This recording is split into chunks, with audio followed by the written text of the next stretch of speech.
Donc, Nicolas Sarkozy en prison. Oui, vous avez bien entendu. L'ex-président français. Celui qui faisait des selfies en costard et des discours avec la main dans la poche, celui qui expliquait que, bien évidemment, l'Afrique n'a pas d'histoire, vient de prendre 5 ans de prison pour complot criminel dans une histoire à la House of Cards, impliquant des millions d'euros du défunt héros libyen Muammar Kadhafi. Le tribunal de Paris a quand même dit pas touche aux autres accusations. Donc, pas de corruption passive ni de financement illégal de sa campagne. Mais le principal, ça pique quand même. Et spoiler, même s'il avait fait appel, et il le fera évidemment, il devra commencer à purger sa peine. Malgré tout, à 70 ans, Sarkozy, président de la France de 2007 à 2012, a sorti son discours dramatique. C'est extrêmement grave pour un état de droit. Traduction en langage people, courant pour vous et moi, c'est la catastrophe pour son image et pour son CV d'ancien président. Ce qui s'est passé aujourd'hui dans cette salle du tribunal correctionnel de Paris est d'une gravité extrême pour l'état de droit, pour la confiance qu'on peut avoir pour la justice.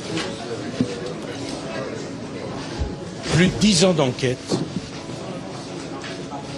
des millions d'euros dépensés pour trouver un financement libyen dont le tribunal correctionnel vient de dire qu'il n'a pas pu, et pour cause, être trouvé dans ma campagne. Selon lui, tout ça c'est de la politique. Et évidemment, il a dit que non, il n'a jamais touché un seul centime pour sa campagne de 2007. Et oui, tout ça c'est de la politique factuellement. Sûr qu'il a dû faire quelque chose et les gens pour le punir ont relancé ça. Parce que c'est jamais arrivé ce genre d'histoire. Et tous les présidents français se financent, ils trouvent moyen de se financer. En tout cas, le parquet, lui, raconte une autre histoire. Parce qu'en échange de quelques millions, Sarkozy aurait promis de rendre Kadhafi moins un paria aux yeux des pays occidentaux. La juge Nathalie Gavarino a confirmé qu'il avait bien donné le feu vert de ses proches pour aller commander des fonds à Tripoli.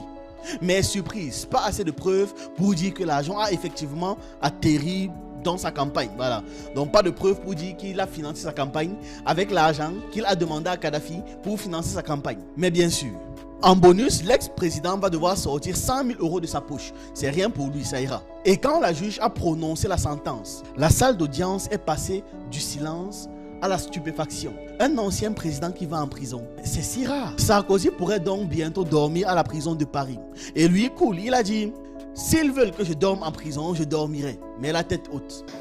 Et s'ils veulent absolument que je dorme en prison, je dormirai en prison, mais la tête haute.